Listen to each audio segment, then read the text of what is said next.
New Year po.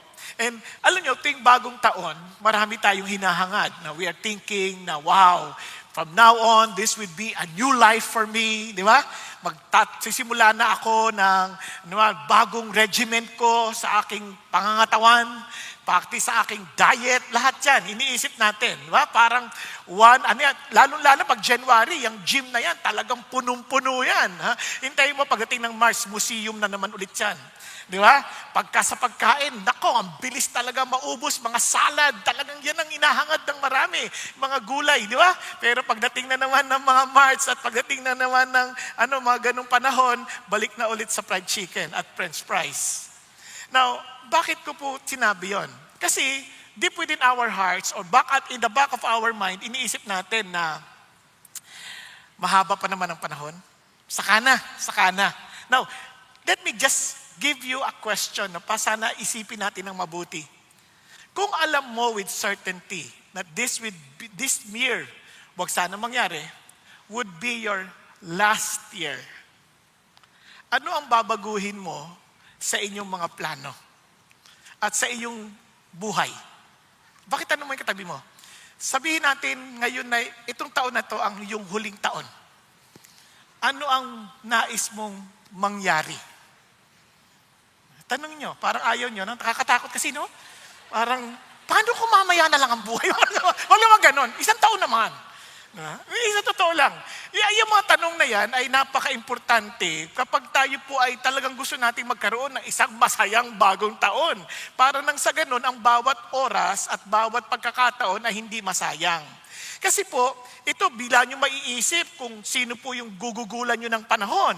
Bigla nyo maiisip ano yung mga bagay na titigilan ko ng habulin. Ano yung mga bagay na all of a sudden biglang lumiit sa akin at ito na yung mga bagay na malaki dahil ito na yung aking priorities. Bakit po? Kasi meron po tayong nakaisipan that our life has an unlimited time. Kaya nga, plano ko to, plano ko yan. Akala natin marami pa tayong oras. Minsan ganun ang ating isip eh. No, pero hindi ho yan totoo. Kasi hindi natin hawak ang ating panahon. Pag-isipan nyo mabuti, sa trabaho pa lang, hindi tayo sigurado na yung trabaho natin permanenteng nandiyan dyan. Yun palang presyo, overnight lang, tumaas na kagad. Napansin nyo ba yan? Yung presyo ng gas, tumaas bigla. Kaya hindi ako nagluluto eh. Hindi, joke lang. Pero what I'm trying to say is, hindi mo kontrolado yan. Now, tingnan niyo po, hindi lang yung presyo. Yung traffic, walang galang sa schedule natin. Napansin niyo ba yon? Hindi naman sinasabi ng traffic, dahil nga madali ka, luluwagan ko ngayon. Walang ganon eh. Ngayon, minsan isang tawag lamang, biglang nagbago na lahat yung araw mo. Isang tawag lang.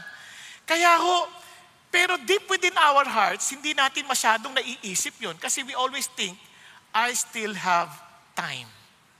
Now, naalala ko mayroon po isang doktor at ito po ay si Dr. Pratik Joshi. Ang pangarap niya po for 6 years working in London, pangarap niya madala niya yung kanyang pamilya. Di ba? Madala ko lang yung pamilya ko. And 2 days before their flight, nag-resign ng kanyang asawa and they had their selfie inside the plane. Unfortunately, they were boarded in Air India Flight 171 at in 32 seconds after takeoff, they all died. Now, ayoko pong magsimula ng isang malungkot na bagong taon.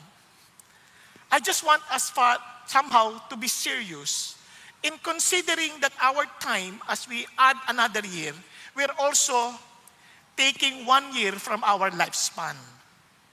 At ang malungkot, hindi pa nga natin, walang edad na pinipili. Walang edad na pinipili.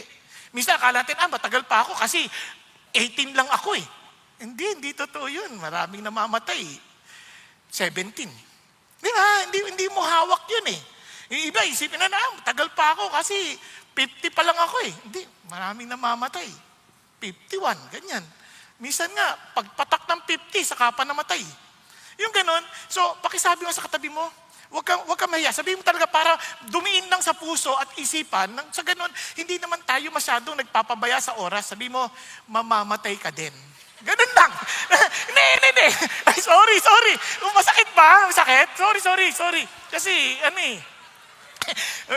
Pero wag naman sana agad, di ba? Wag naman sana agad. Kaya lang, kaya yun lang isang bagay na dapat iniisip natin. Now, kaya naman, yung ating pong talakayin ngayon is to live wisely in light of eternity. Kasi maikli lang yung buhay sa lupa. Sayang naman. Let's think of eternity. And praise God, there is eternity. Amen?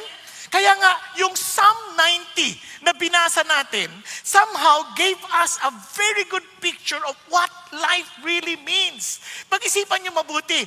This was written by Moses. In fact, this is the oldest psalm. Pinakamatandang psalm ito. Sa lahat ng psalm.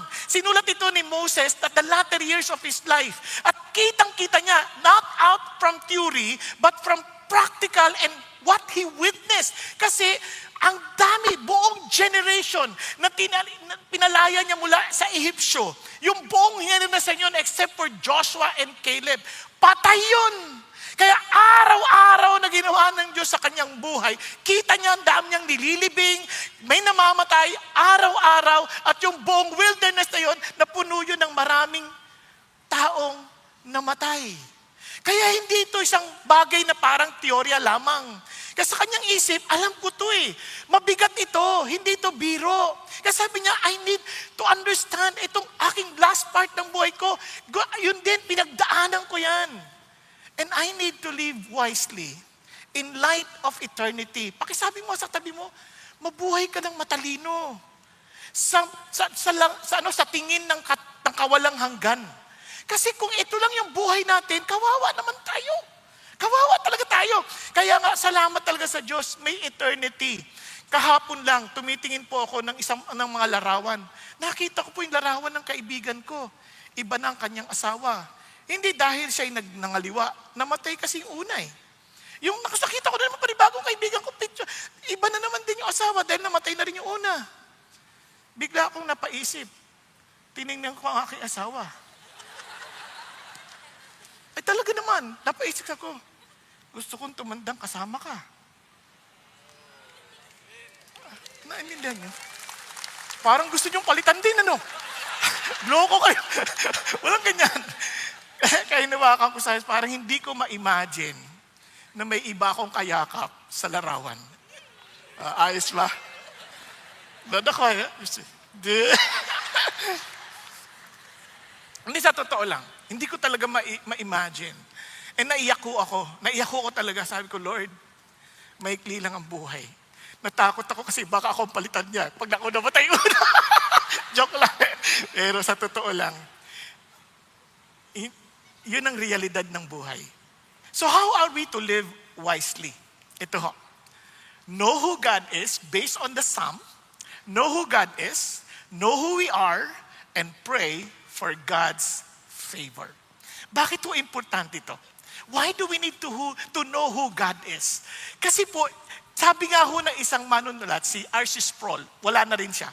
Sabi niya, the greatest weakness of the contemporary church is that it has an inadequate view of God. Katulad ng Pilipinas, maka-Diyos tayo eh. Pero ang liit ng tingin natin sa Diyos. Kaya tuloy ang gulo-gulo natin, napansin niyo ba? Ang gulo-gulo natin, yung mga issue natin, mga immoralidad, ang issue natin, yung mga patayan, ang issue natin, yung pong sakitan, away sa kalye, nakawan sa pamahalaan. And yet, godly tayo. Nagdadasal tayo sa mga meetings, pero wala tayong takot sa Diyos. Kasi ang liit ng tingin natin sa Diyos, na para bagang pwede natin siyang pagtaguan, pwede natin siyang tulugan, ay hindi kayo, sorry. Pero ganun din yun. Tama rin.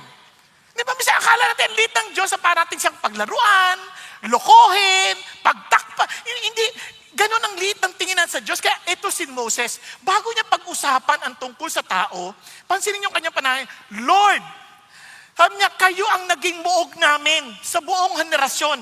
Kayo ang aming dwelling places. Bakit importante yan? No, tingnan niyo pa, isa. Sabi niya, before the mountains were born, you gave birth to the earth. Dilikha niyo to, Panginoon Diyos. At ang mundo, sabi niya, even from everlasting to everlasting, you are God. Alam niyo ba ang pinaka-importanting talata sa Bible? Genesis 1:1. Ba't ko nasabi? And God created the heavens and the earth. Kasi pag yan ay totoo, then we better take Him seriously. Meron siyang policies, meron siyang pamantayan, meron siyang standard. Ibig sabihin, you want to live well in this world, you want to understand what life really means, since He created the heavens and the earth, and He created us, we better get to know Him. That's the idea. Kasi sabi niya lang rito, Lord, mula pa sa simula, kayo ang pinanggalingan ng lahat. Now listen, nung sinasabi ni Moses ito, unang-una wala silang tirahan. They were just wandering in the wilderness from one place to another, living in tents. Inaatake sila ng kalaban. Inatake sila ng Amalekita. Inaatake sila ng maraming mga kaaway.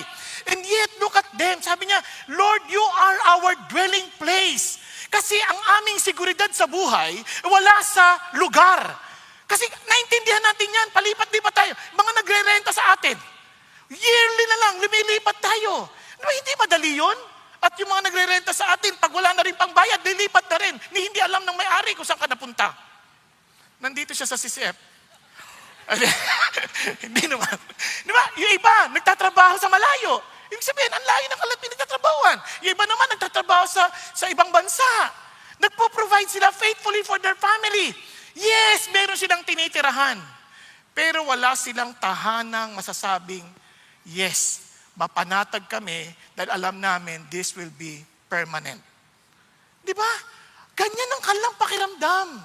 But, sabi niya, buti na lang, the God we serve is eternal, unchanging, unrust, hindi nagmamadali, unafraid of the future dahil He is the one who holds the future. Praise God. Yun ang Diyos natin, but we are not.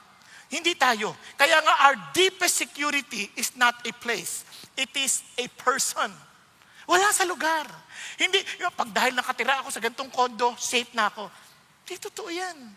Dahil nakatira ako sa bundok, di na ako babahain. Hindi totoo yan. Tanong niyo sa Baguio, nagbabaha. Ang taas na lugar yun. Naintindihan po? Wala akong safe na lugar, ngunit meron lang safe na Diyos na panghahawakan. Yun ang tiyak tayo. Kaya if we know Him, and we say no, hindi lang yung no na intellectual knowledge. Kung close tayo sa Kanya, wala tayong takot. Wala tayong takot. Kaya nga sabi ni Moses, tinan nyo, the eternal God is your dwelling place. Yan ang dapat yung puntahan. Diyan kayo humanap ng refuge. Yun ang sasabi niya. At hindi, kaya tinan nyo ha, sasabi sa Isaiah 40, hindi lang siya eternal refuge. Kasi sabi niya, you are an everlasting God. You are the Creator. Di ba ang sarap nun? Itong katotohanan na to, quietly confronts us that we are not in control, but God is. Bakit yan importante? Minsan akala natin tayo may control ng bukas eh. Minsan dami natin plano. Ito gagawin namin, ito gagawin namin. Pero hindi natin hawak ang bukas.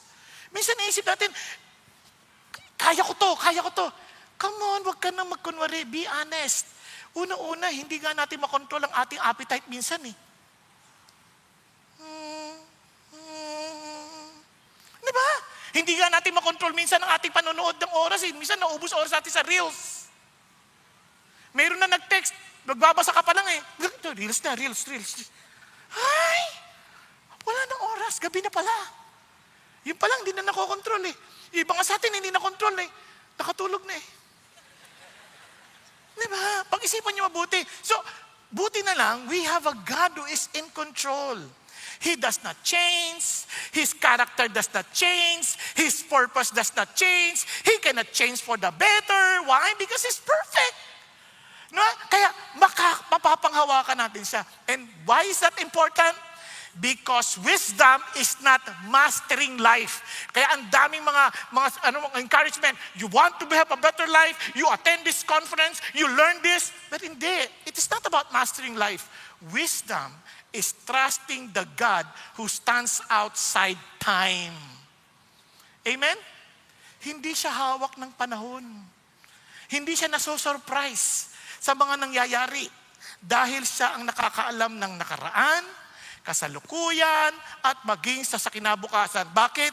Because He is the same yesterday, today, and forever. He is the Alpha and the Omega. Siya ang simula at siya rin ang huli. Praise God. Ibig sabihin, kahit anong pagtatawa ng ibang tao, ikaw relax ka lang. Bakit? Ang Diyos ko ang may huling kartada at siya ang may huling halakhak. Okay ba yan? At ang tanong, kilala mo ba siya? Kasi yun ang assurance natin. My assurance and my comfort for 2026, hindi dahil nag-aral ako, dahil matalino ako, hindi. Ang comfort ko at confidence ko, hindi dahil malaki yung negosyo ko, dahil maraming negosyo nagsara at magsasara. Pero ang confidence ko is my God is alive. And my God is powerful. He is everlasting, my dwelling place. Yun ang confidence natin. Hindi asawa. Hindi po anak. Minsan yung anak ang ginagawa nating confidence. Eto, pinag-aral ko to. Praise God. Doktor na. Maaayos ng buhay namin. Nagkasakit. Paano? Siya ang na-doktor. Paano gagawin natin? Nakuha ninyo? Etong anak ko, abogado na to, panalo na to. Nakulong. Baliktad ito. Ano gagawin natin? Hindi natin, walang kasiguruhan eh. Kaya nga, buti na lang, yung Diyos natin ang ating mapanghawakan. Amen po? Kaya naman, kailangan din natin maging tapat at maging totoo. We need to know who we are. We need to understand, ano ba tayo talaga? Kasi maraming tao hindi nila alam kung sino sila eh. Sa totoo lang, maraming nga di magtatanong, hindi mo ba alam kung sino asawa ko? Hihingan lang na ID yun. Di ba? Hindi mo ba kilala ang asawa ko? Kawawa naman yung asawa niya, hindi sinabi sa kanya kung sino siya. Kaya, we need to be honest. Sino ba ako? Tingnan yung prayer niya, You turn back into dust and say, return, O children of men. Sabi niya, for 1,000 years in your sight are like yesterday. Sabi niya, when it passes by, or as a watch in the night. Alam niyo, isipin niyo, 20, ano na tayo? 26. Parang kahapon, sa Lord, parang kahapon lang yun. Diba? Parang kahit ilang libong taon na yun, parang kahapon lang. At ito, amazing. As a watch in the night, ang ginamit niyang metaphor is parang sundalo nagbabantay sa gabi. Diba? Nagbabantay, parang biglang naidlip sandali, ginigising ka na. Parang, ano ba? Katutulog lang eh. Parang gano'n, di ba? Parang nagbabantay ka eh. Parang sinasabi niya, ito yung buhay ng tao. Parang sandali lang. Nagpahinga ka lang sandali, mamaya konti. Buhay ka na naman, kailangan ka na naman bumangon. Di ba? At hindi pa yon, dinuktungan niya pa. And sabi niya, you have swept them away like a flood, they fall asleep. And sabi niya, in the morning, they are like grass which sprouts anew. Tapos biglang ano? In the morning, it flourishes and sprouts anew. Toward evening, it fades and withers away. Pinakita parang damo. Di ba yung damo? Kahit meron kaming damo sa bahay. Yung, parang, ang ganda-ganda. Mamaya konti, nanunuyo na, pag hindi na nadiligan. Parang sandali lang ang buhay. Ano sinasabi niya? Ito ang katotohanan sa isang buhay ng tao. Maikli lang yung buhay natin. Hindi mahaba. Huwag nating iisipin na marami tayong pangpanahon. Alam nyo, ang sinasabi na sa atin, alam nyo kung anong klaseng buhay natin? Asan na nga ba yung aking pang-spray? Nakalimutan ko ata sa kwarto. Pakikuha nga. Ang buhay natin sobrang ikli. Sobrang ikli. Sabi ni James, dami natin mga plano. Tomorrow, I will go there. Tomorrow. Sabi ni James, hindi mo naintindihan ang buhay mo. You are just what? A vapor. Sa ibang translation, a mist. Sabi niya, that appears for a little while and then vanishes away. Pag-isipan niyo mabuti ito. Tingnan niyo. Magic. Yun. Yung mist. Yun lang yung buhay natin. Naintindihan? Yung akala mo, wow, ang dami ko na-accomplish. Bukas hindi ka na maalala. Di ba maraming tao doon, wait, pa-picture. Ang hihilig sa picture ng tao. Bukas, yung pinicturean mo, patay na yan. At sino na magtatago at titingin sa picture na yan? Pagtingin pa niyan, sinong pangit to? Hindi na rin kilala. You know what I'm trying to say? Life is too short. Kumbaga, huwag mong isipin na mahaba pa ang buhay natin. Ang isipin mo, sa totoo lang, isang tawag lang, nag-iiba na lahat ng bagay. Sa isang aksidente lamang, biglang nahuhubog na ibang klaseng pamilya natin. Sa isang sakit lang, biglang napapakumbaba ang ating kalakasan. Sa isang bagyo lang, everything is wiped out. Yung isang taon natin pinaghirapan, biglang nawala. That's our reality. Kaya imagine a life without God. Kaya mas malalim pa ang dinugtong ni Moses. Itong dinugtong niya. For we have been consumed by your anger and by your wrath we have been dismayed. Minsan lagi nasasabi, may mabait ang Diyos. Kaya natatanggap ako ng Diyos kahit gawin ko masama. Na hindi mo naintindihan. God gets angry. And ito pang sabi niya, you have placed our iniquities before you. Our secret is in the light of your presence. In other words, don't play with God. He knows what we are going through. He knows what we are doing in the secrecy of our lives. He knows. Marami nagsasabi, bakit pinahintulutan niyo to, Panginoon Diyos? You're so unfair. Ang bait-bait ko. Ang bait mo. God knows your background. God knows everything that you're doing in darkness. You cannot hide from God. Yun ang sinasabi ng Lord. Wala tayong ipagmamalaking mabait tayo because we are all sinners. God knows that. Kaya sabi niya, kaya ang hirap ng buhay natin, kaya clean ang buhay natin kasi dami nating kalokohang ginagawa. Hello? Akala natin mapapagtaguan natin ng Diyos? Yung sinasabi ng Diyos, hindi. Hindi mo siya mapapagtaguan. No, tingnan niyo po. Kaya akala natin ang bait-bait natin. Hindi. Minsan akalang tao, sa totoo lang, tingnan yung Pilipino, ang bait natin. Ito, practical kong papakita sa inyo. Excuse me po. Di ba? Ang bait kaya natin. Paglagpas mo ano? Kasi naman doon nag-uusap, kapal ng mukha. Oh, di ba? Hello. Iba sa atin. Nakatulog ng ganyan, nakatulog. Ginising mo. Hallelujah. Praise God. Naintindihan niya yung sabihin, bigla nagpe-pray. Tulog ka naman talaga Wala tayong alam ng Diyos yun. Kaya sabi niya, huwag ka na magkunwari. Kaya sabi niya, tinan niyo karugtong itong amazing, sabi niya, for all our days have declined. In your fury, we have finished our years like a sigh. Parang, yung lahat ng ginagawa namin, Lord, dami naming mali.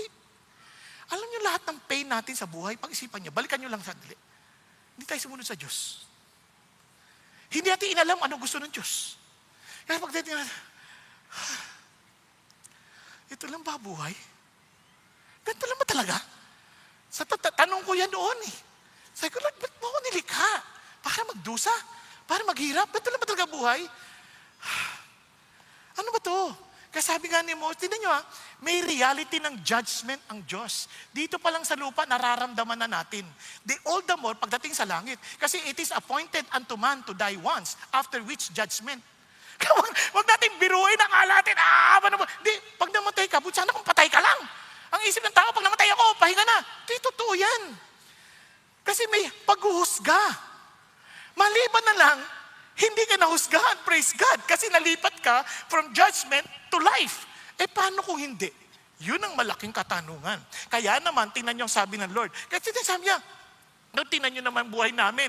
As for the days of our life, they contain what? 70 years? Or if due to strength, 80 years? Pero anong pagmamalaki natin? Labor and sorrow. For soon it is gone and we fly away. Grabe, no? Huwag tayong Sino dito mga 60 and above? Isipin nyo, pag 60 and above ka na. Hindi ako nagsabi, kayo yun Hindi. Sabi ng Bible Kaya minsan, ang lakas-lakas, 70, natulog lang, hindi na nagising. Nasa service yun. Hindi dito. Naintindihan yung sabihin?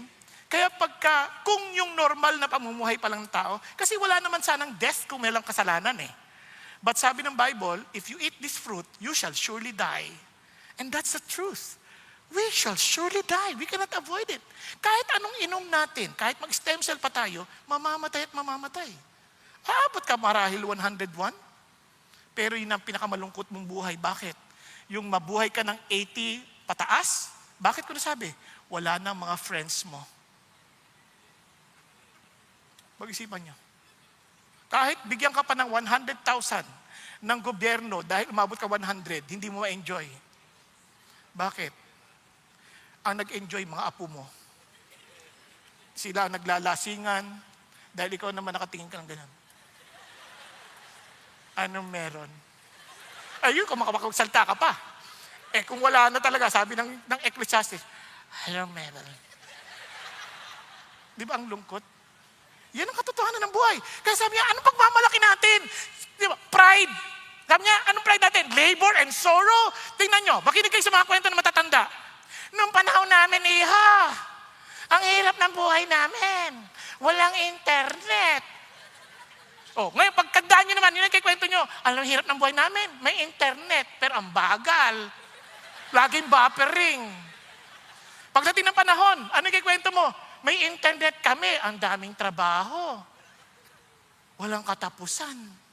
Wala tayong pagmamalaki kundi kakahirapan. Noon, kikwento, nung naglalaba kami, pukpok kami ng pukpok. Ngayon may washing machine na, doon kami naglalaba sa washing machine, mahal ang kuryente. Puro hirap pa din. Napansin nyo? Kaya yan pa yung buhay. Naman, ayoko niyan. Nakakainis naman yung buhay na yan. And that is exactly the point. Kaya kung dito pa lang sa lupa, yan na yung nararamdaman natin because of our rebellion against God, then sabi niya, who understands the power of your anger, your fury according to the fear that is due you? Lord, we don't understand this. We take things for granted, not knowing that one day we will face you in judgment day. Lord, if we can already experience your fear, your fierce anger in this world, how much more in eternity? Who can understand your fury? Minsan minamaliit natin ang Diyos. Pwede ba kilalanin natin sa nila? Ang liit natin, maliit pa tayo sa langaw. Sa harapan ng isang makapangyarihang Diyos. Don't ever presume that you're okay with God unless you are in Jesus Christ. Kaya dito pa lang yun yung burden ng puso natin. Lord, maawa kayo sa amin. Ayaw namin ng laro-laro lamang. At pag linggo, nagsasayawang kami ganyan. Pero pag Lunes, hindi kami naglalakad ng matino. Para naming pinaglalaruan ng pangalan mo. Dahil hindi namin kilala ang aming mga sarili. Na para bagang kami ang sentro ng mundo at hindi kayo. At kayo'y aming alipin. Na kung anong gusto namin, sundin mo, Panginoon Diyos. Pag hindi mo binigay, hindi na ako maglilingkod sa'yo. Ganon. Kaya marami sa atin, kahit mga bata pa lang ang yayabang na. Para akala nila sila Diyos. Pati magulang nila kung paano nila bastusin. Bakit? Kasi they never respected God who told them to respect their parents. You just asked. Pero may araw ka din. Bakit?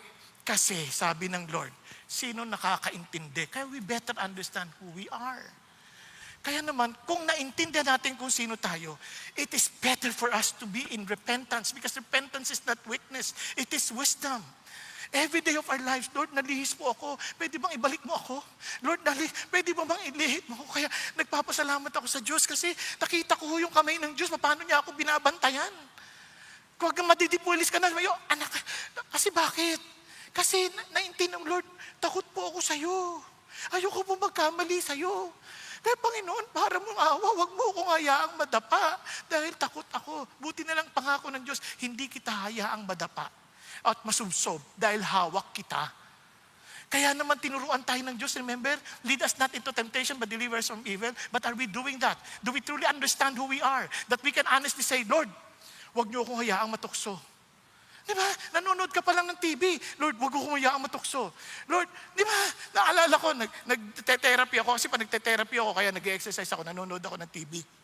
Kasi mahirap namang 30 minutos ka nakaupo ganyan, di ba? O kaya nag-exercise ka ganyan, di ba? Kung ano-ano, wala ka namang naiisip. Mahirap mag-audiobook, saan man makikinig iba. Nanonood ka rin minsan. Pag manood mo, buti na lang, pag mayroong mga portion na hindi maganda, galing ng Holy Spirit, dumarating bigla asawa ko. Ano yan? Ay, wala. Forward yan. Kaya ikaw paki-forward kasi nakahawak ako. Bakit? Marunong ang Diyos. Alam niya paano tayo poproteksyonan.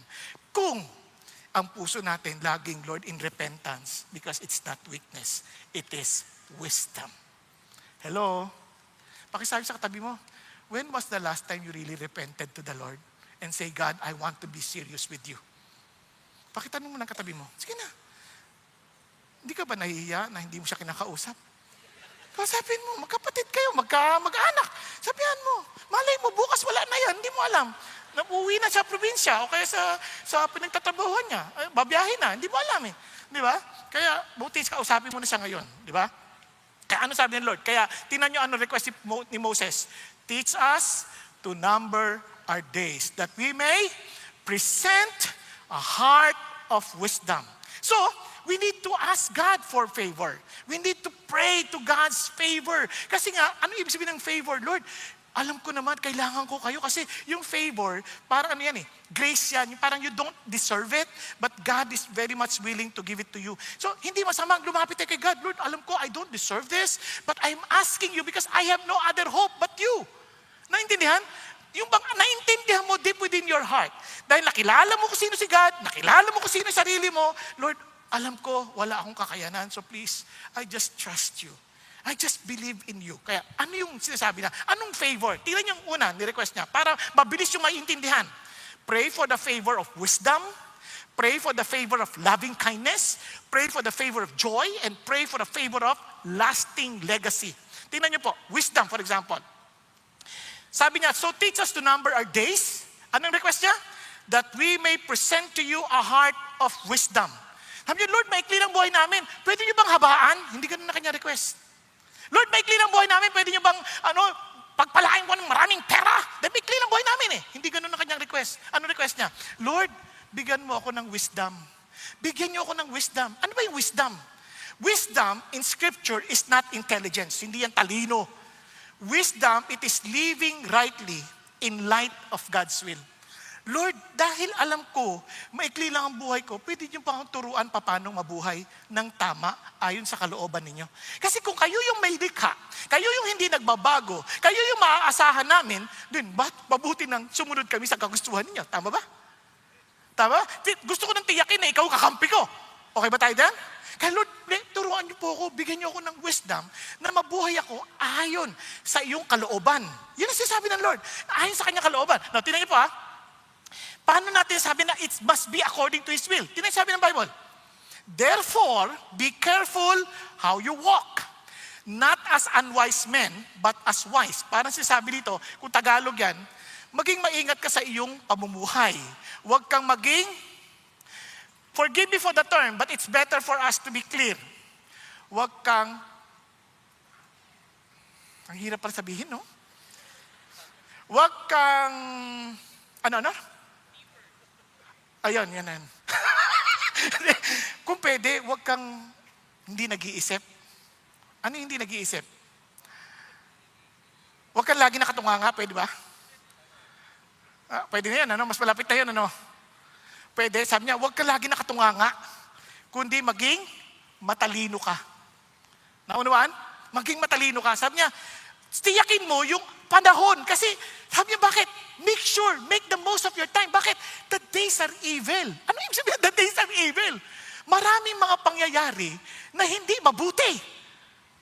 Yung hindi mo hawak, hindi mo kontrolado. So you better be prepared. For example, may mangungutang sa'yo. Evil yon, hindi nagbayad. O, paano kung hindi ka nakaprepare?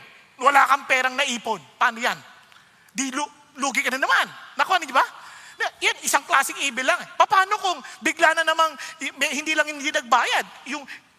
May mga taong nandilin lang, binentahan ka ng hindi naman pala totoo.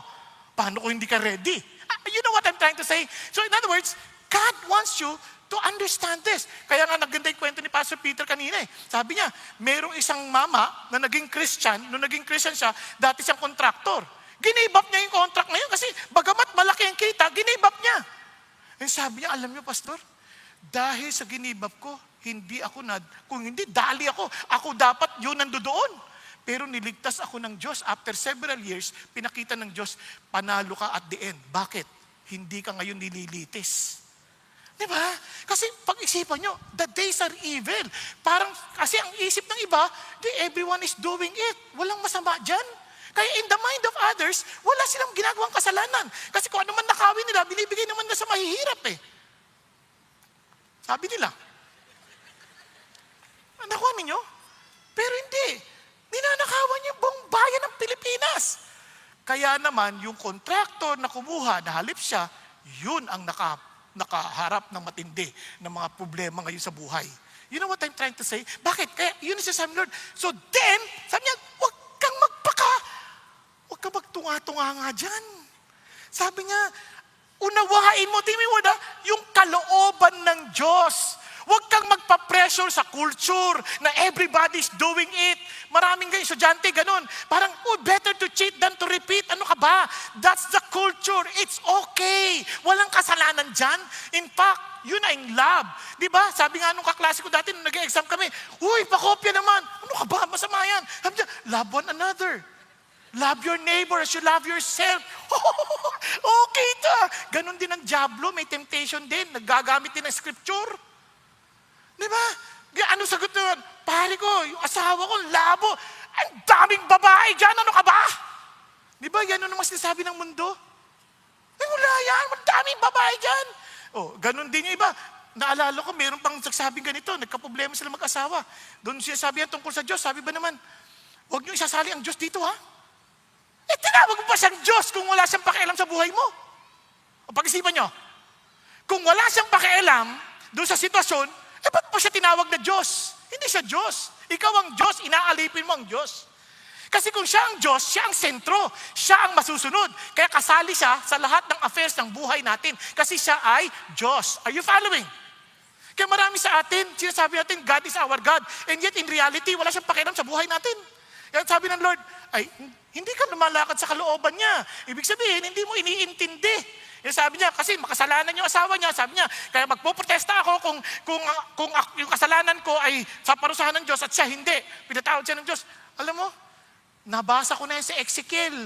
Sabi sa Ezekiel, kapag yung matuwid, nagpakasama, sabi ganon, kahatulan siya ng Diyos sa kanyang kasamaan. Kakalimutan lahat ng kanyang mabuting ginawa. Pero yung masama, nagsisi at sumunod na sa Diyos, ililigtas siya ng Diyos sa kamatayan. Kakaiba, no? Bakit? Dahil tama ang Diyos, hindi siya mali. Kaya hindi pa pwede. Kaya alam mo yung kalooban ng Diyos. Paano? Kasi ganito ang buhay ng tao. Tingnan niyo po Akala ng tao matalino tayo. Kaya sa Lucas, sabi niya, he told them a parable saying, the land of a rich man was very productive. And he began reasoning to himself saying, what shall I do? Patagumpay ako. Ang dami kong ani. Sabi niya, since I have no place to store my crops, dami kong ani. Then he said, this is what I will do. Sisirain ko yung aking barn. And sabi niya ganon, and magtatayo ako ng mas malaki. And there I will store all my grains and all my goods. Doon ko lahat iipunin. At sabi niya, and I will say to my soul, soul, you have many goods laid up for many years. Hindi mo na kailangan magtrabaho. Sabi niya, dami mo ng ipon. And sabi niya, take your ease. Mag-enjoy ka na lang. Eat, drink, and be merry. Yan ang pangarap ng marami sa atin. Ang Pilipino, ang pangarap natin, yung makaupo tayo sa tumba-tumba na wala tayong gagawin. Tumba-tumba lang na ganyan. Yes. Tapos nakataas ang ating mga paa. Di ba? Yan ang ating pangarap. Nanonood. Wala tayong gagawin. Diba? Parang habang buhay na nagtutumba-tumba lang tayo ganyan. Bakit? Nag-i-enjoy lang tayo. Palakbay-lakbay. Papunta-punta sa iba-ibang bansa. Yun ang ating pangarap. Na wala na tayong gagawin dahil we have earned much. Eh, ang problema, ikaw ba may hawak ng bukas? Sabi ba naman ng Diyos, ay, nakatunganga ka na naman, sabi niya. Sabi ganon, ngayong gabi, haharap ka na sa akin.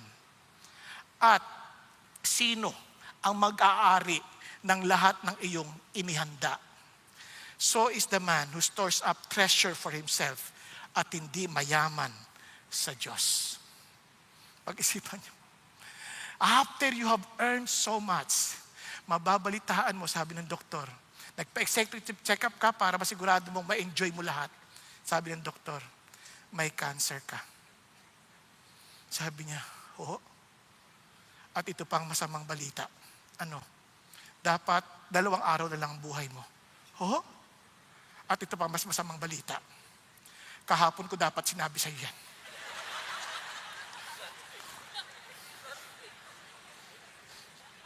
Ang lungkot. Sa totoo lang, biglang lalaho ang buong mundo mo eh. Parang ganun. Ganun lang yun? Oo, ganun lang yun. Kaya minsan, akala mo okay na lahat eh. Tapos biglang, yun ang maririnig mo. Ang sakit, di ba? Kasi sabi ng Diyos, alam mo, hindi mo hawak ang bukas. Huwag kang makapagpapakasiguro. Natuloy pa natin. Tingnan nyo. Kaya sabi ng Lord, paano ako magiging maayos ngayon? Kaya, balik ka sa salita ng Diyos. You want to know His will? Sabi niya, this book of the law shall not depart out of your mouth. Para hindi yan maalis sa labi, dapat punong-puno yung puso. Because out of the abundance of the heart, the mouth speaks. Amen? And sabi niya, and you shall meditate on it day and night. It is as if saying, you have to meditate day through the night. Alam niyo ba yung meditate na word? Parang yung pagnguya ng baka sa damo. Kung nakapanood kayo sa farm, yung baka, nguya ng nguya yan, kahit wala ng damo. Nguya ng nguya, anong ginagawa niya? Lulunukin niya yan. Tapos ilalabas niya ulit. Ngunguyain na naman niya. Tapos lulukin na naman niya. Tapos ilalabas niya ulit. Ganon niya, binabalik-balik niya, pinag-iisipan niyang mabuti. Because he wants to be careful. Sabi rito, kaya mo gagawin yon so that you will be careful to do everything written in it. Nang maingatan mo. Hindi yung parang akala natin, sinabi ng Diyos. Yung pala, hindi niya sinabi. Kasi God will deal with us not according to what we think He said, but according to what He truly said. Ano ba talaga sinabi ng Diyos? Yun ang gagawin niya. At tutuparin niya yun. Kaya whenever you read the scripture, read talagang as if the Lord is talking to you personally. Kasi yun ang sinasabi niya. Dahil ito yung katotohanan. Kasi sabi niya, then your way will become prosperous. O sino sa inyo gusto managana sa buhay? Yung hindi nagtaas sa kamay, ayaw nyo? Kaya ka nagdurusa. Ulitin ko. Sino sa inyo gusto managana sa buhay? Praise God. Yung iba natulog pa rin. Talagang ganyan. Sabi ng Bible, ang mga natutulog, hindi magkakaroon ng kasaganaan sa buhay. Marami silang pangarap, pero magugutom sila. Sabi ng Bible yun eh. Balik. Tingnan nyo ha, lahat tayo gusto natin managana.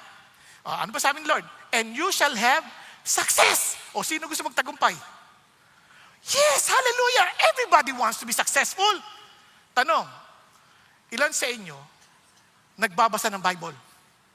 Day and night. Yan. 4 na lang. Kasi gusto ko matagumpay, Lord. Gusto ko maging... But sana kung tagumpay lang sa King James Version, ang ganda. And you shall have good success. Kasi maraming success, hindi good. But this time, he qualified it by saying, good success. Sinong ayaw nun? Sinong ayaw nun? Kaya ako sobrang thankful ako sa Diyos. Alam niyo bakit? Kasi nung nag-gather kami magkakapatid, alam niyo ba sa aming magkakapatid, ako ang naiisip ng tatay ko noon na walang kinabukasan. Naalala ko yung inimbitahan ko yung uncle ko na matalino. Nag-lunch kami, kasama ko yung mga anak ko. Alam kong, totoo yan, nasabi pa naman sa akin. Sabi sa mga anak ko, alam niyo itong tatay niyo, bobo to Kaya nga, bobong saking yun Kasi bobo yan. Yun ang sinabi. Pero hindi ko maintindihan kung saan niya nakukuha yung mga pinagsasabi niya ngayon na pati ako nakikinig sa kanya. Bakit?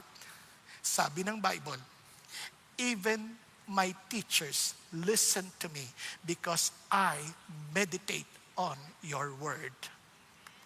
Are you following? Kaya nung nagkakainan kami, natuwa ako. Kasi sabi ko, Lord, ang bait niyo sa akin. Kasi inayos niyo yung buhay ko At ngayon, hindi naman sa pagmamahal, ako pa nanlibre sa kanila. Kasi ko, ako magbabayad. Balik niyo na lang sa akin next time. But what I'm trying to say is this, God is so good. Naintindihan? At alam niyo, yun ang sikreto ng Diyos You follow His will. Tingnan nyo, kaya naman china-challenge tayo dito sa CCF every year. Basahin nyo ng maraming beses. Kasi isang beses yung Bible. Tama? If you believe that God, the Bible is the Word of God, you meditate on it. Naniniwala ba talaga kayo, Word of God ang Bible?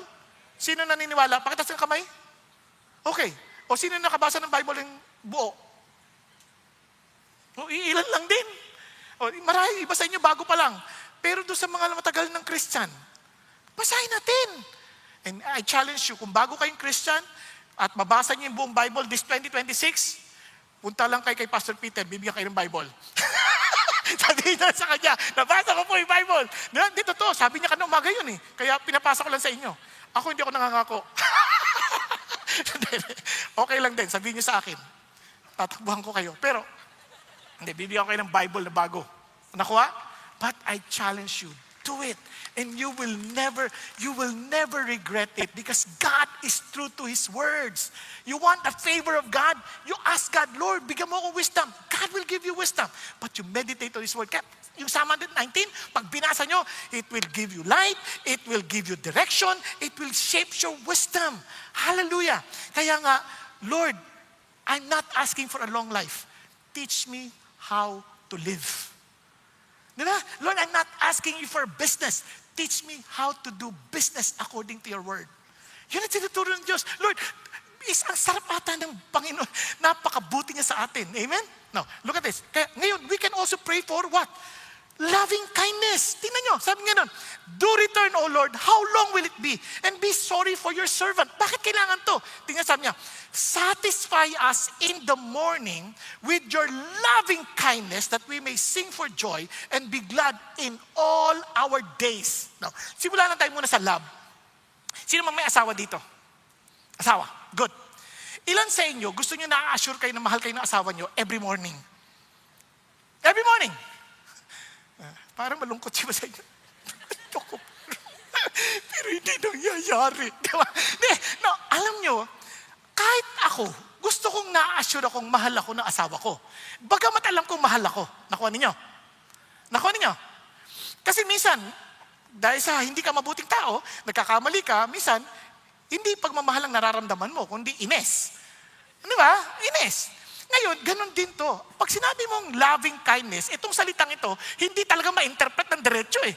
Kaya ang daming salitang ginagamit yan, yung word na hesed, ang daming meaning. Kaya pag pinagsama-sama mo, ito kasi hindi lang agad makuha, makapture ng buo sa English.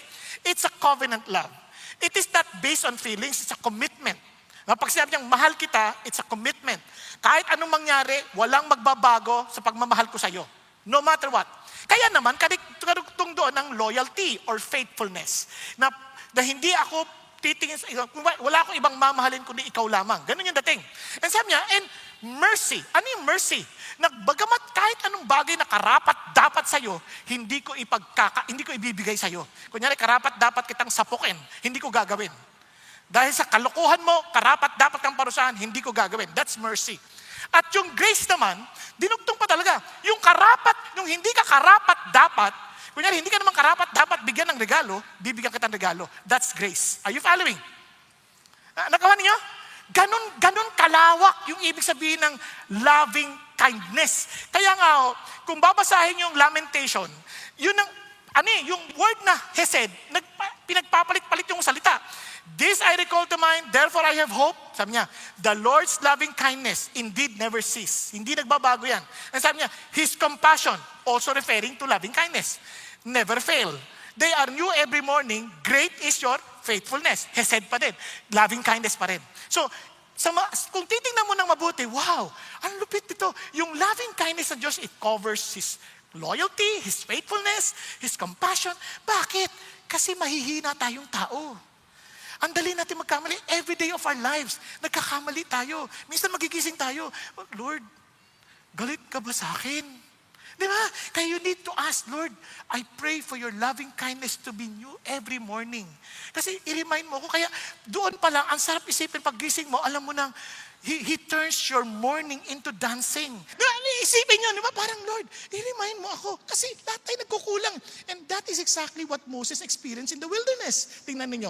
Sabi ng Moses, galit si Lord eh. Sabi niya kasi itong mga Israelites, naniwala doon sa mga 10 spies na malalaki yung kalaban nila. Hindi sila mananalo. Sabi ng Lord, ano ba to? Hanggang kailan nyo ko itatakwil? Hanggang kailan nyo ko itatakwil? Sabi niya, hanggang kailan kayo hindi maniniwala sa kabila ng lahat ng aking mga signs, mga miracles na kinagagawa sa inyo. Tumawid na kayo sa dagat na pula. Nakita nyo na paano kayo pinakain ng mana. Hindi pa rin kayo naniniwala. Sabi niya, pinakita ko na yan sa inyong kalagitnaan. Kasi talagang sisirain ko na kayo talaga with pestilence. Wala na, hindi ko na kayo bibigyan ng lupa. Tas ikaw na lang, Moses, I will make you into a nation greater and mightier than they. Sabi niya, wala na, ayoko na. Sabi niya ganun, sabi ng Lord. Kasi si Lord, ine-express niya sa paabot ng ating makakayang iunawain, yung kanyang galit. Ngayon, ito, si Moses, nanalangin. Itong gusto ko sa Panginoon, siya'y nakakausap mo. He does not just say, Diyos ako, hindi ako pwedeng, basta sumunod ka lang. Hindi ganoon. He builds relationship. Kaya sabi ni Moses, Lord, pardon, I pray, the iniquity of these people according to the greatness of your loving kindness. And sabi niya, just as you have also forgiven these people from Egypt, even until now, Lord, pinatawad mo na kami sa Egypt pa lang. Lord, hanggang ngayon, please. Sabi niya, so the Lord said, okay, I have pardoned them according to your word. Amazing. Ganon si God. Hindi siya yung parang, hindi na magbabago yan. Patay ka na. Hindi, walang ganon. Ang Diyos, He listens to the brokenhearted. He is very near to the brokenhearted. Yung bang, Lord, para mo nang awa. Lord, kahabagan niyo naman yung bansa namin. Oh. Kaya nga, tanong sa atin lang sa bansa natin, aasar tayo, ano ba to? May kinabukasan ba to? But the question is, when was the last time we cried to the Lord for our country? When was the last time we said, God, have mercy on our country? Maawa naman kayo sa amin, oh. Lord, ang hirap na ng buhay ng tao, tapos ganito pa pinagdadaanan namin. Lord, and God listens. Ang problema, ang titigas ang puso natin. Lagi natin sinisisi, yung tao, ito, sila may kasalanan. Hindi natin nakita sa sarili natin. We need to ask for God's favor of loving kindness. Kasi mahina tayong tao. Kaya nga sabi sa Ephesians 2, itong loving kindness sa New Testament pa lamang, that loving kindness is expressed through Jesus Christ. Sabi niya, but God, being rich in mercy, because of the great love, yan ang loving kindness, with which He loved us. Minahal tayo. Sabi niya, even when we were dead in our trespasses, we don't deserve it. And sabi niya, made us alive. Sabi niya, together with Christ. That loving kindness was shown through Jesus Christ our Lord. Kaya every time na nalulungkot, down na down ko, Lord, will you forgive me? Just remember Jesus on the cross. Of course, this is how much I love you. At para hindi yan bumalik yan, pinako pa yan.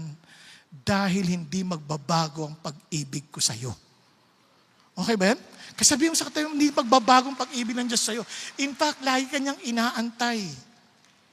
Paano ko nakakatiyak? Because Jesus is the fullness we have all received. Grace upon grace. Now, alam niyo po ba ang bait ng Diyos? We can also ask for the favor of joy. Oo. Kaya niyo, Lord, make us glad according to the days you have afflicted us. Lord, we know we have sinned against you. Lord, we are afflicted in every way. But Lord, can you just replace it with joy?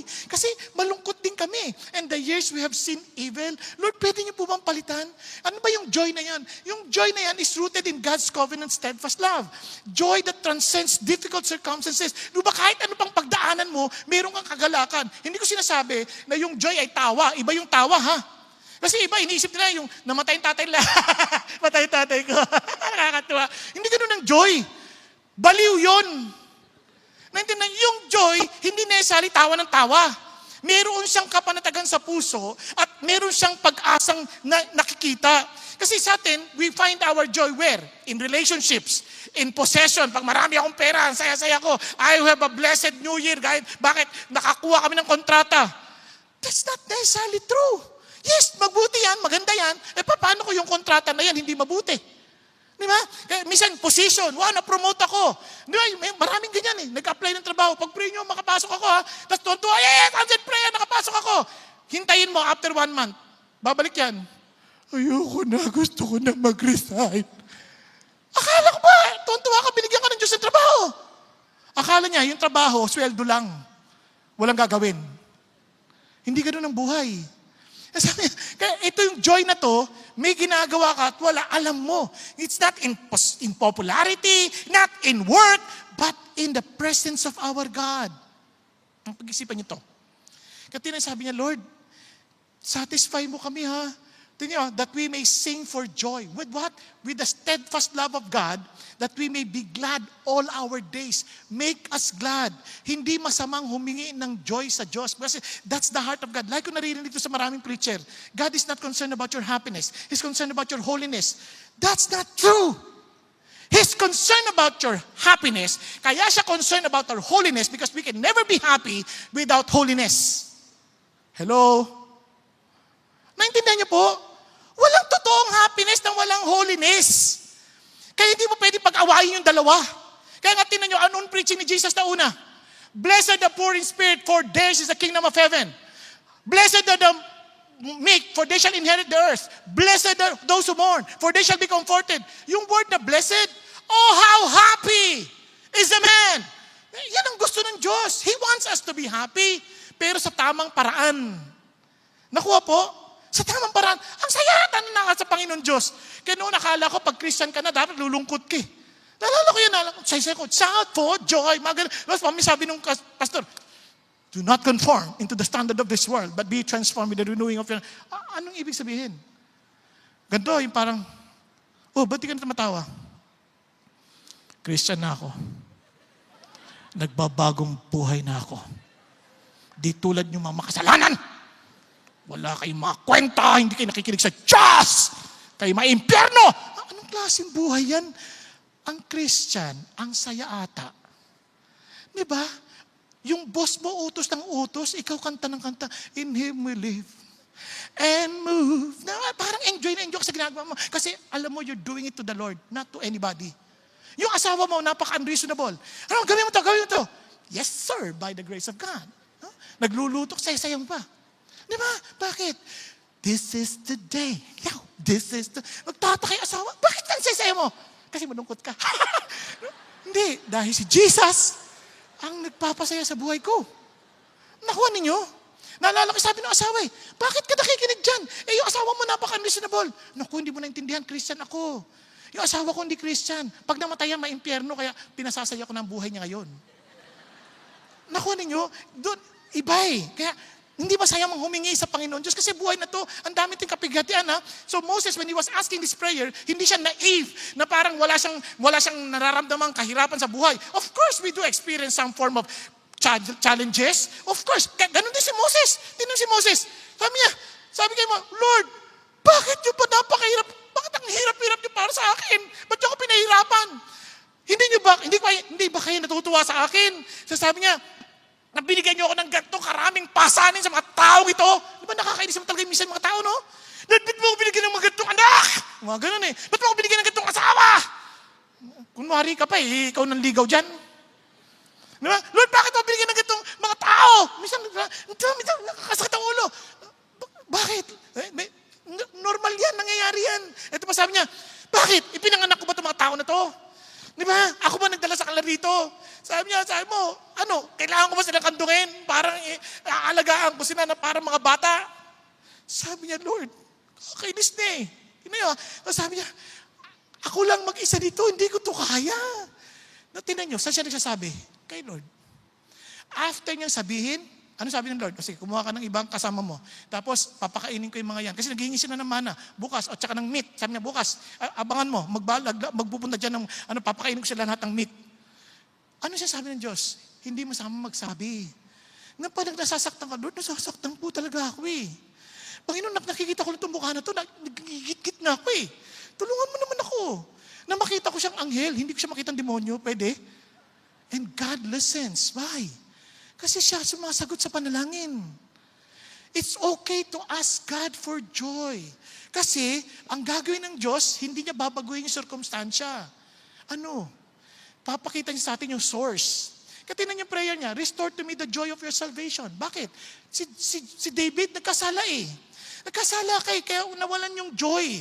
Kasi sabi niya, Lord, restore to me. Lord, pwede ba, iha mo maranasan ko yung kapatawaran mo ulit.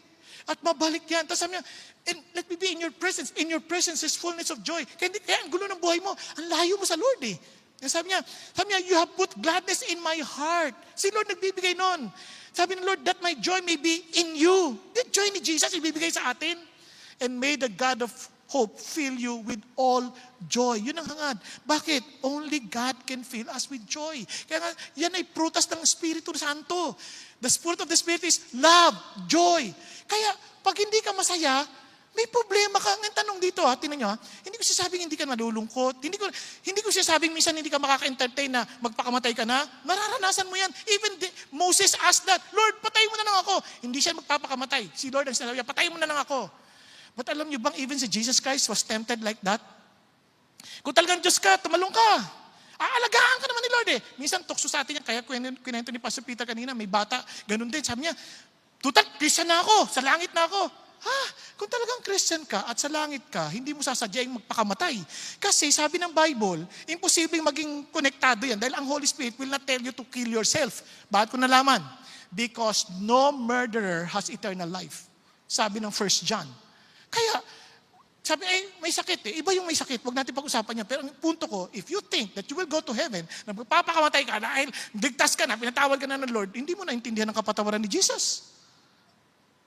Kasi kung alam mo yan, God can fill us with joy as we allow the Holy Spirit of God to fill us.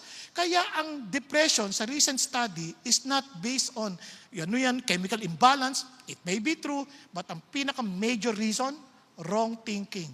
At alam niyo ba't may wrong thinking? Hindi submitted sa Diyos ang ating mga kaisipan. Hello? Kaya nung bata kami, wala kaming maisip magpakamatay kasi naghahanap kami paano mabuhay. Ngayon yung mga bata, hindi ko maintindihan. Naghahanap magpakamatay. Bakit? Wala silang ipinamumuhay na tama. Bakit ko sinabi? Wala silang maliwanag na misyon. Wala silang maliwanag na anong kalooban ng Diyos para sa kanilang buhay. At marami sa atin, kaya malungkot ang buhay natin, we're not even sure, Lord, am I living according to your will? Hindi natin tinatanong. We're not taking Him seriously because we look at Him as too small God. Kaya ang mga Christians noon, despite the persecution, despite all the difficulties of life, the disciples were continually filled with joy and with the Holy Spirit. Nagkakaintindihan po? And finally, ano sinasabi ng Lord? A favor for a lasting legacy. Alam mo, tinan yung prayer niya. Lord, let your work appear to your servants and your majesty to your children, to their children. Hindi lang sa akin, kundi maging sa aking mga anak. At sabi niya, look at this. Let the favor of the Lord our God be upon us and confirm for us the work of our hands. Yes, confirm the work of our hands. Ano pansin niyo ba? 2 beses inulit. Lord, confirm, establish the work of our hands. Lord, establish. Anong ibig sabihin nun? Lord, allow our works na magtutuloy even without us. Hello? Kasi kung yung work na to, nag-e-exist lamang dahil nandito kami, hindi to yung work. Ang work na hinahangad namin, Lord, yung magtutuloy kami, magtutuloy itong trabaho kasi will mo ito, trabaho mo to, ibig sabihin, kahit wala kami, magtutuloy ito. Okay ba yan? Nagkakaintindihan? Kaya hindi sayang yung trabaho. Kasi that is exactly what God wants. I will build my church that even the gates of hell shall not prevail against it. Ano sabi niya? Even your death will never stop this mission. Your death, your life will never stop this. Kung ayaw mo, tutuloy pa rin to. Kaya naman, Lord, establish mo na saan ganun, magtrabaho kami in accordance to your will. Kapartner namin kayo. Naintindihan? Kaya minsan sobrang busy natin sa maraming bagay, walang relationship sa Diyos. Kaya natama yung sabi ni Pastor Peter kanina. Sabi niya, eto ba, bibilin mo ba itong sandcastle na to ng 100,000 pesos? Sinong matinong tao bibili ng ganyan? Alam mo naman na mabubuwag lang din yan. Tama? And sa totoo lang, marami tayong pinagkakaabalahan sa buhay, sandcastle. Hindi naman talaga yun ang pinagagawa ng Diyos sa atin. Pag-isipan nyo. Sigurado ka ba yung ginagawa mo, pinag-aabalahan mo ngayon, yan yung binibuild na pinagagawa ng Diyos that will last forever? Kaya, alam nyo ho, ang Diyos ho hindi natutulog. And hindi nakikita niya ang ating mga ginagawa, kaya He will never forget our work and the love which we have shown toward His name in having ministered and still ministering to the saints. Hindi yan kakalimutan ng Diyos. And alam niyo kung ano hindi maglalast? Sa Job, kanina, quiet time ko, when Job, yung kanyang mga anak namatay, at nung the latter part ng Job, dinoble ng Lord lahat ang nawala sa kanya, pati yung anak, pero hindi naging doble in numbers. For example, yung camel, yung meron siyang sheep, may 7,000, camel, ganyan. So, ang dami, lahat yun dumoble at the end. Naging 14,000, naging 6,000. Pero yung anak, dahil 10 yung anak, ganun din ang dami ng anak na meron siya after nung kanyang trials. Alam niyo bakit? Kasi yung mga kaluluwa na yon, hindi mo na kailangan doblehin. Dahil nasa langit yun, hindi naman namatay yun. Nakuha niyo? Now, itong punto ng Diyos. Kung merong hindi mawawala, kung meron tayong pag-aaksaya ng panahon, tiyakin natin, it would be in accordance to the plan of God. Kasi sabi ng Bible, the fruit of the righteous is a tree of life. He who is wise wins soul. Bakit? ang kaluluwa, hindi yan mamamatay. In eternity, either eternal death or eternal life. But if we win this soul, we will be with Him in eternity. Hindi sayang ang ating pinagtrabahuhan. Are you following? Nagkakaintindihan? Kaya importante ho yan. Kaya, praise God. God gave us this mandate.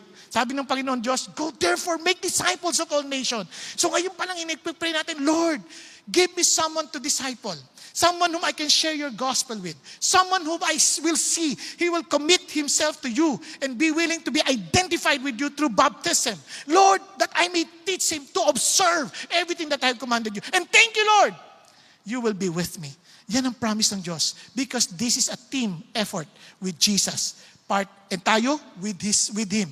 Di ba? As our team leader. Yan ang sasabi ng Lord. Kaya ang sasabi ng Lord, I want you to be part of my team. Nagkakaintindihan. Alam nyo kaya nga ang ating prayer sa CCF, in 5 years, we will reach 5 million. Hindi tayo naghahangad ng maraming numero. That's too little compared to the population of the Philippines. Ang totoo, we just want to see souls in heaven.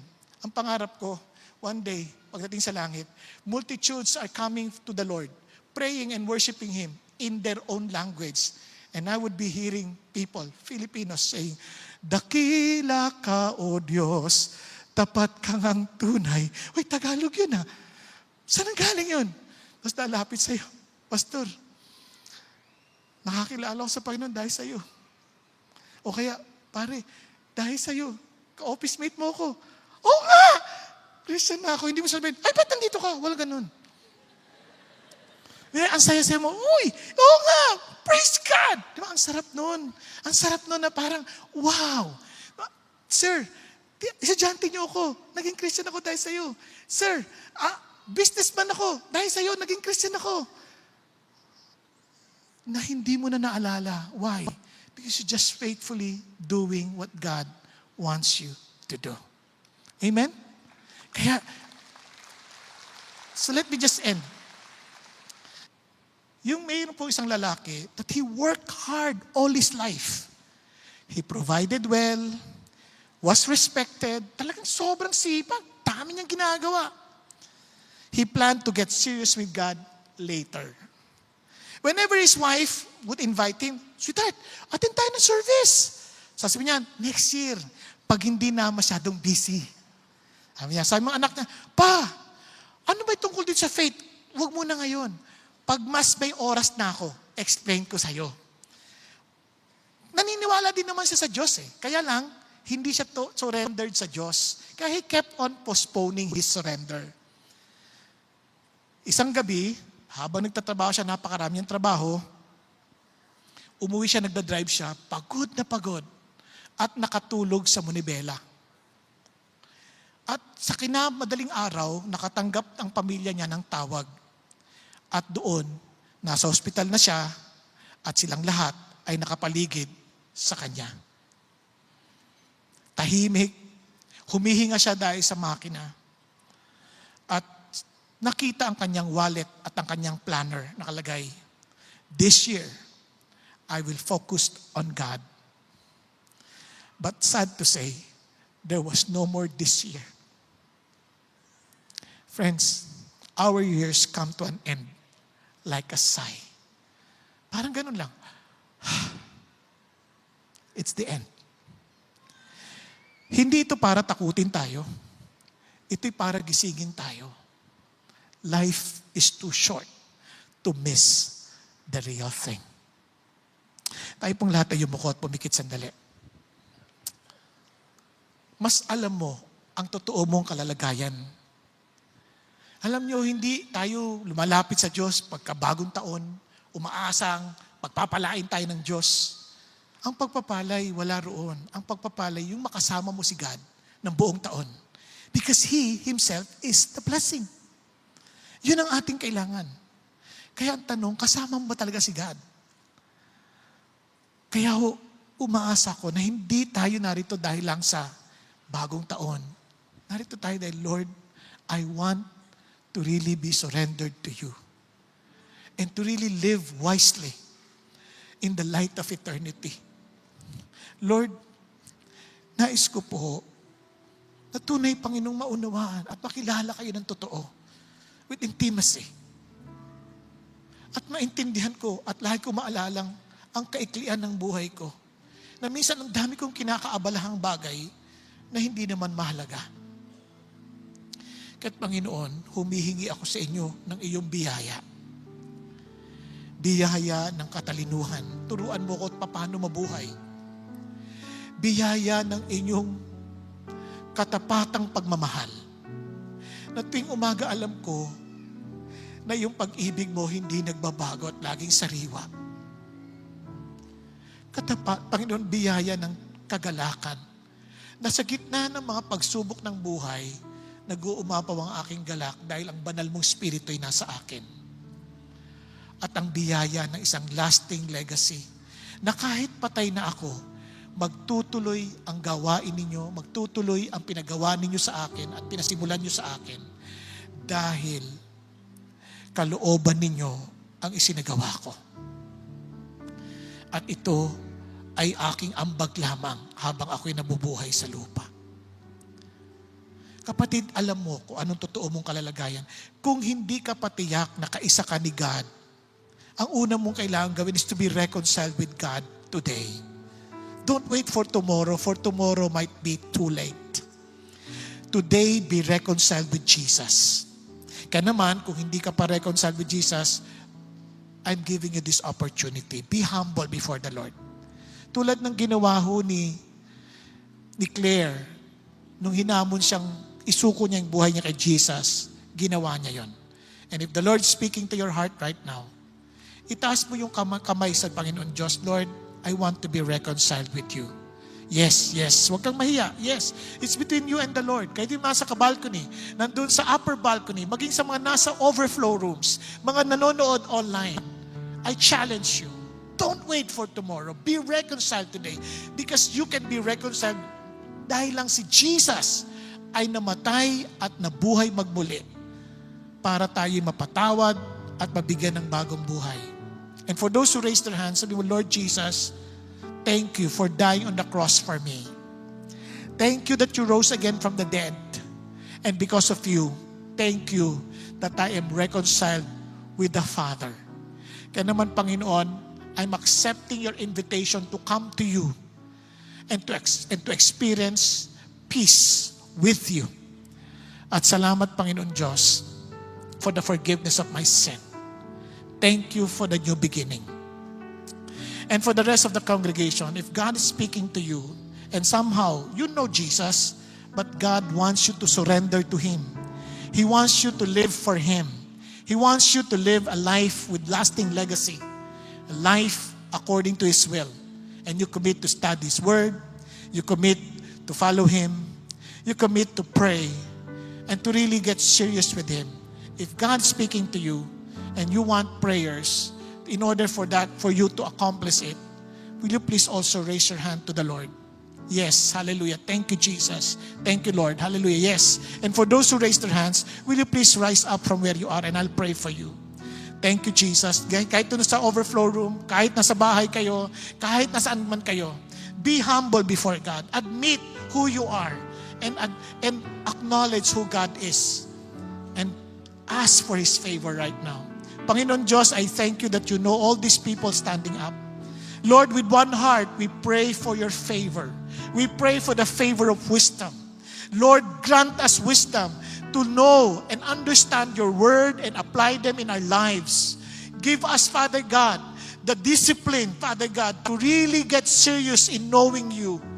Again, thank you, Lord Jesus. And gayon din, Panginoon Diyos, help me to finish the whole Bible in 1 year, O God. Lord, you alone can give me understanding. You alone can give me such desire. And gayon din, Panginoon, I ask for the favor of your loving kindness. Always embrace us, Father God, with your love every morning. Renew it, Father God. And I pray also, Father in heaven, for the favor of joy. That despite the challenges of life, keep our hearts joyful before you. Similar to what Paul and Silas experienced after being beaten severely. They kept on praising you, singing songs to you. And Father, I pray for the favor of lasting legacy. Teach us what to prioritize in life. Lord, kaya naman, tulungan niyo pong bawat isa. Empower them with the power of the Holy Spirit and cause them to live pleasing before you.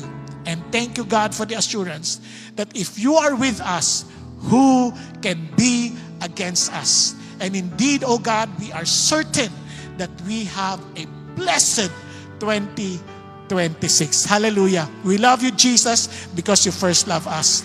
Amen, amen, and amen.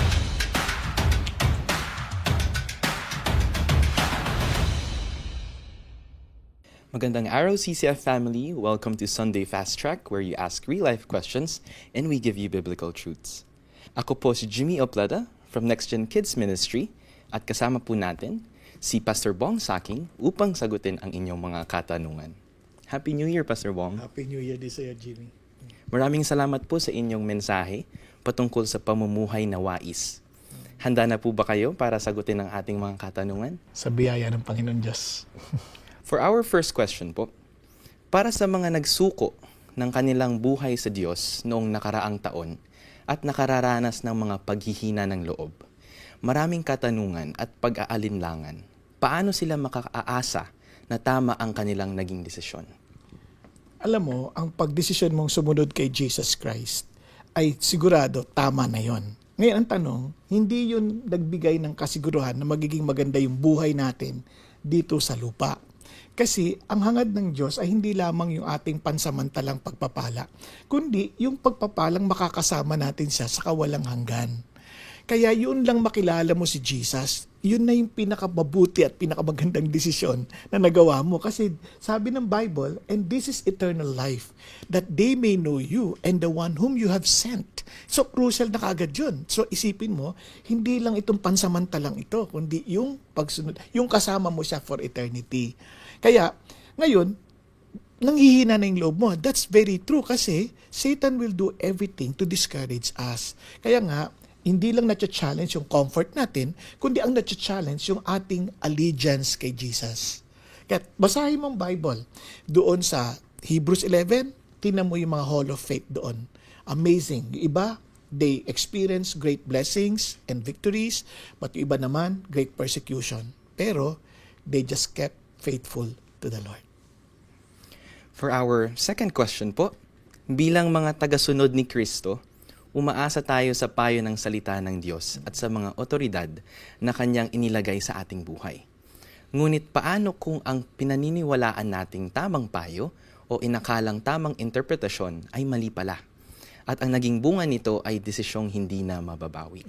Ayan isang masakit na katotohanan na maraming tao ay nakagawa ng desisyon dahil hindi nila napag-isipan ng mabuti. At higit sa lahat, hindi nila naintindihan yung salita ng Diyos ng mabuti. Yun ang dahilan ko bakit sabi ni God, kahit kay Joshua, "This book of the law shall not depart out of your mouth, but you shall meditate on it day and night." Hindi lang basta-basta babasahin. You have to meditate day and night. That you will be careful to do everything written in it. Ano yung salita niya? Maging maingat ka, paano mo yun isasagawa? Paano mo isasabuhay? Then, tinan mo yung promise, you will be prosperous and have good success. Hindi lang basta success, mabuting tagumpay. So, ano ang sukatan ng tagumpay? Yung naintindihan mong nasunod mo yung salita ng Diyos ng mabuti. Kasi, minsan napapahamak tayo dahil God will not deal with us according to what we think He said. He will deal with us according to what He truly said. Kaya, alamin mo yung salita niya ng mabuti. Huwag mo siyang ipagwalang bahala. Kaya, yung sabi mo nga sa tanong mo, mali pala.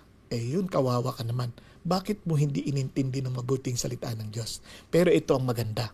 God is so merciful at kaya niyang baguhin ulit ang ating pagkakamali para sa ikabubuti natin. Kasi nang pangako niya, sabi niya, all things work for good for those who love God and walk according to His purpose. Praise God for that reminder, Pastor Bong. For our third question, sa bilis ng takbo ng ating buhay, madali nating maisantabi ang idea ng eternity. Lalo na't marami tayong nararanasan na hindi kanais-nais sa ating panahon ngayon. Paano natin maisa sa isip ang pamumuhay ayon sa Diyos, lalo na't napakadami nang nangyayari sa ating mundo. Ayun. Sa sobrang hirap ng dinadaanan natin at sa dami nangyayari sa mundo, lalo nang kailangan natin kumapit sa Diyos, lalo natin kailangan i-focus yung ating mga isip doon sa bagay na eternity. Bakit? Even Paul, sabi ni Paul, nape-press siya left and right, di ba? Pero nasasariwa yung kanyang puso at yung kanyang inner life. Bakit? Kasi he focuses not on the temporary, kundi nakafocus siya doon sa eternity. Sabi yung mga bagay nakita mo, pansamantala lang yan. Pero yung hindi mo nakikita, yun ang pangwalang hanggan. So, paano mo siya palaging iisipin? Kasi yun, sa sobrang kaabalahan. Abay, kailangan mo huminto. Kaya sabi ng Lord, kailangan mo, pagkatapos magtrabaho ng 6 na araw, kailangan mo pahinga sa 7. Bakit? Para masariwa ulit na hindi ang buhay mo, hindi yung para mag-survive lamang, kundi para ikaw ay isa pamuhay yung nais ng Diyos sa buhay mo. Yung will ng Diyos sa buhay mo. Kaya, kailangan mong tumigil eh. Ang problema sa atin, hindi natin alam kung kailan tayo titigil. Kaya mabait ang Diyos, sabi niya, 6 na araw, trabaho ka. Pero on the 7th day, you rest. Bakit? Para sa iyong sarili yan, upang maibalik mo yung kaisipan mo sa Diyos. Para ma-meditate mo siya ulit. Para sa susunod ng panibagong araw na haharapin mo, naintindihan mo anong dahilan ng iyong buhay. Maraming salamat, Pastor Bong, sa pagsagot ng aming mga katanungan. And that's it for CCF Sunday Fast Track. Happy New Year!